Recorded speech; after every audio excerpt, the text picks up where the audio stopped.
7.5 ভরির কম স্বর্ণ এবং নগদ টাকা থাকলে কি জাকাত দিতে হবে?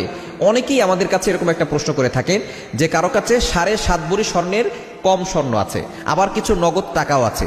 যদি পৃথক পৃথকভাবে হিসাব করা হয় তাহলে দেখা যাচ্ছে, যদি স্বর্ণ হিসাব করা হয় তাহলে 7.5 ভরি স্বর্ণ থাকতে হবে, তার কাছে 7.5 ভরি স্বর্ণও নেই।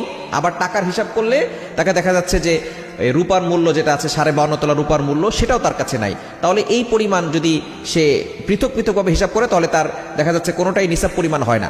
এই ক্ষেত্রে সে কিভাবে জাকাত দিবে, অথবা তার জাকাত দিতে হবে কিনা?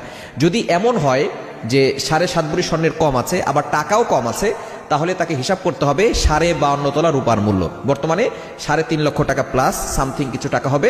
যদি এরকম কারো কাছে আপনার স্বর্ণ এবং টাকা, যেমন ধরেন স্বর্ণ আছে 4 ভরি আর আপনার রূপা আছে, আপনার টাকা আছে আপনার কাছে 20,000 টাকা, তো এটা মিলিয়ে অথবা 50,000 টাকা, এটা মিলিয়ে যদি আপনার 52.5 তোলা রূপার মূল্য হয়ে যায় তাহলে আপনাকে 40 ভাগের 1 ভাগ জাকাত দিতে হবে। অনেকে এটা হিসাব করে না। আপনার স্বর্ণ সবকিছু মিলিয়ে এবং নগদ টাকা যেটা আছে এই দুইটা হিসাব করে যদি 52.5 তোলা রূপার মূল্য হয় তাহলে আপনাকে জাকাত দিতে হবে। অনেকে আমরা এখানে দেখা যাচ্ছে 7.5 ভরি স্বর্ণ হয় নাই, সে জাকাত দিচ্ছে না। আবার দেখা যাচ্ছে তার কাছে টাকাও 52.5 তোলা রূপার মূল্য তার কাছে নাই, সে জাকাত দিচ্ছে না। অবশ্যই আপনাকে হিসাব করে সঠিকভাবে জাকাত দিতে হবে।